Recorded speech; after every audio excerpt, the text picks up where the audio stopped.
Hello and welcome back to Open Source Workplace. Today, I'm very happy to have Ken van Someren here with me. How are you doing, Ken? Great to have you back. Yeah, very good, Steve. Thank you. Pleasure to be here again. Oh, and folks don't really know how hard it was for us to get back to this moment just now. It was Yeah, great. exactly. It's taken us a little while to focus on the task. It does, exactly. And that's on me, not you, mate. You've been great. So how's your week been?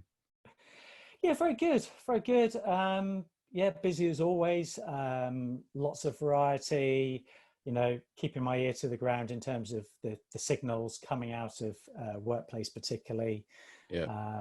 And interesting, I know we were chatting just before we pressed record on this, and some interesting news coming out certainly here in the UK around small companies deciding now's the time to let their real estate go Mm. and move entirely to 100% remote working model, which presents plenty of benefits, but plenty of downsides as well. So that's been particularly relevant to us at Boost Cognition, just in Mm. terms of,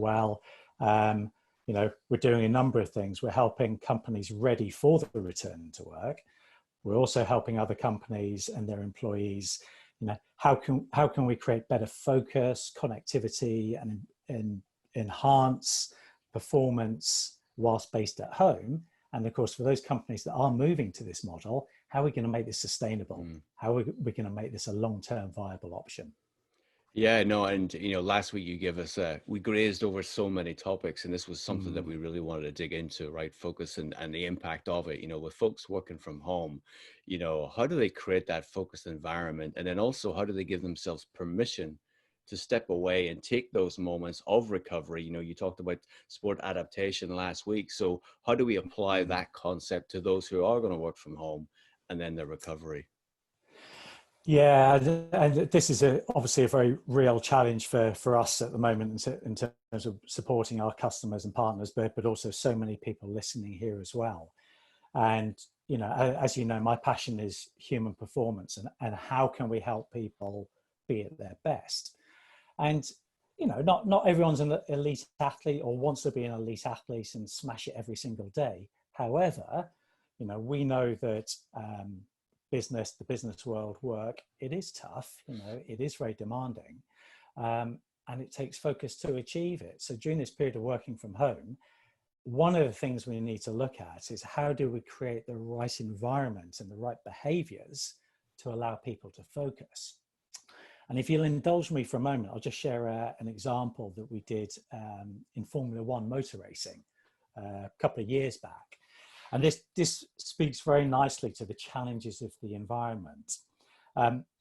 So one of the things we were looking at was the cognitive function of the pit crew. So I know NASCAR is bigger than Formula One in the US, so there's a nice parallel there as well. And one of the things we did was measured the pit crew's cognitive function. So this is things like reaction time, focus, pattern recognition, and not least, this is for the guys who are having to lift the car, take a wheel off, put another wheel on. And as we know, tenths, possibly hundredths of a second make a difference to performance there. And so we'd been doing a bit of work with the pit crew, and then we followed them out to a Grand Prix in Singapore, which is particularly challenging because firstly, there's a very long flight to get there.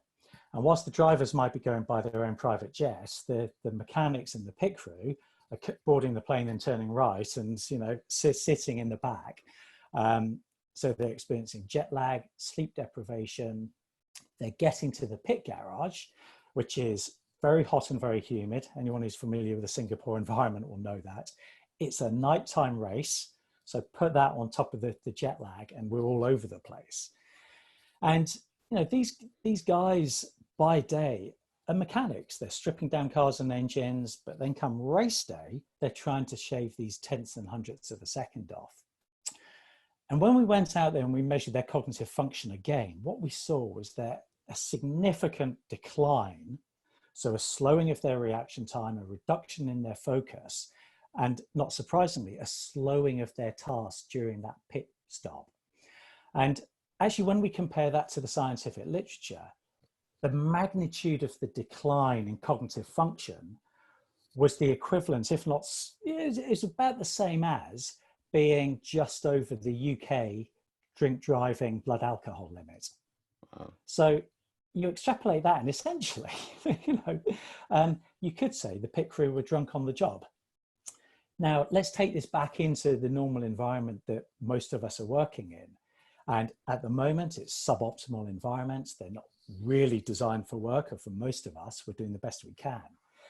And it doesn't take an awful lot of workplace friction to bring down our cognitive function.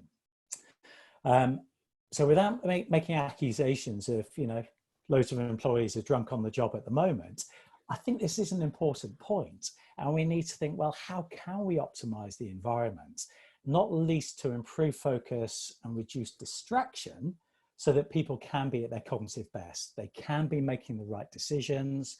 They can be doing it quickly. They can be doing it accurately.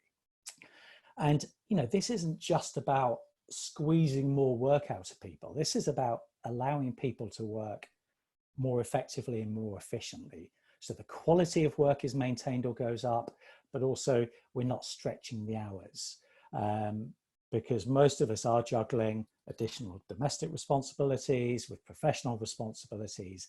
And it's about how can we make that work? No, that's a great analogy, and sort of it puts in perspective what everyone's going through. So how do people then create that environment for themselves that does allow them to perform at their best? What are the key things they need to be doing?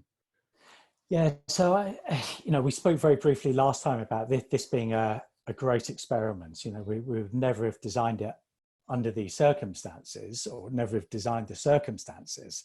But I think it is incumbent on us all to really look at, well, what can we learn about it? How can we innovate? How can we adapt to the situation? And I think we've got a brilliant opportunity here for individuals to be empowered and really think about what it takes for them to be at their best, and really understand what sort of things help them focus, and what sort of things are distracting, and what sort of things are bringing down their cognitive ability, their information processing, their decision making, and so on. And now we can probably look at a number of factors there. If we start with the physical environment, there's a number of organizations, not least International Wellbeing Institute, who do a lot of work looking at the benchmarking and certification of workplaces. And so we know that things like temperature, we know that airflow, we know that noise, air quality, lighting all make a difference. And I would suggest on that last point about lighting, we've got an opportunity now for people, if they are at home, they're probably exposed to more natural light than they might be in the workplace. Now, we know from various studies that if you expose people to circadian lighting or natural lighting through the day, we actually improve their sleep. So we improve both their sleep quantity, so the duration of their sleep, and their sleep quality. And and that's simply happening because we are treating the body clock within each of us the way it should be treated. We see sunlight during the day and darkness during night. And if we can improve the sleep quality, we see an associated improvement in our focus and our cognitive abilities as well. Yeah. So I think there's a fair bit we can do there around the physical environment. There's also some really important stuff that we can do around preparing ourselves for work. And, I think a lot of us would be guilty of just sitting down and go, right, okay, I need to do this now, and off you go. We've actually got to teach ourselves how to focus. And it takes a bit of time to get into a state of focus. And I'll give you another example from sports. In team sports, when we see substitutes, or as is becoming a popular term in English rugby at the moment, the finishers, when they come on in the last quarter of the match, very often they complain about it takes a while for them to get used to the speed of the game. They're left behind. And this isn't physically, it's mentally. Now, that shouldn't be the case because the game has slowed down since the kickoff whistle. So why are they struggling? And, for those people that watch team sports, you will see the substitutes or the finishers, running laps behind the dead ball zone or up and down the touchline. We're physically warming up, but we're not doing anything for the brain. And again, in the past, I've been involved in some really interesting work looking at what we call cognitive priming or cognitive warm-up tasks. So, in lay terms, this could be seen as, a video game on the smartphone or a tablet. But what it's doing is speeding up reaction time. It's improving focus. And when we do that, the player perception and the coach perception is that these players come on and they can function effectively from the start. So in all of that, what does that mean for us today in terms of working from home? I think it means we need to create the right environment where we're not going to be distracted. We also need to give ourselves the mental cues to say, okay, this is now going to be a difficult or a demanding piece of work that I do need to focus on, and give ourselves a chance to warm up into that and not going cold, having just come out of doing PE with the kids or whatever else it might be during this time. Give ourselves a runway into it. No, there's so many tips and so many thoughts that come out of what everything you went through there, Ken. And what's going through my head is what are those apps and games that you see that you think you would recommend or you use personally? And then what are the questions that somebody could ask themselves? Is there one or two or three questions that people can ask themselves to prime themselves so they can identify when they get into that flow, when their brain is at that optimal level for that focused work? Yeah, great question. Well, one of the things we do at Boost is actually we with our technology partner and neuroscience partner, we have an app where we can objectively measure cognitive function. Now, clearly that's not available to everyone, but the practical recommendation in all of this is, you could use some video games, but possibly more productive than that would be just ease into work. Start your day with something that isn't too demanding. Most people are guilty of turning on their emails and sifting through some of those. Well, you know what, 15-20 minutes of doing that before you get into some real work in inverted commas might be the best way to do it. The other thing about focus is you can't maintain it indefinitely. 30 to 45 minutes, absolute max 60 minutes is probably all we can do. And then we need to take a break. And again, I would urge people during this period to try and better understand themselves and their patterns. We have a finite capacity in the day. We can improve that with training. We spoke about that last week with athletes, with demanding jobs. We do adapt. So we can improve it. But at any one point in time, we have a finite cognitive or mental capacity. So don't use it all up in the morning if you've got a demanding afternoon ahead as well. So if you can, and if you are empowered to better manage your day during this time, think about how you manage the heavy and the lighter work periods, how we fluctuate it through the day. Fantastic. Thank you so much, Ken.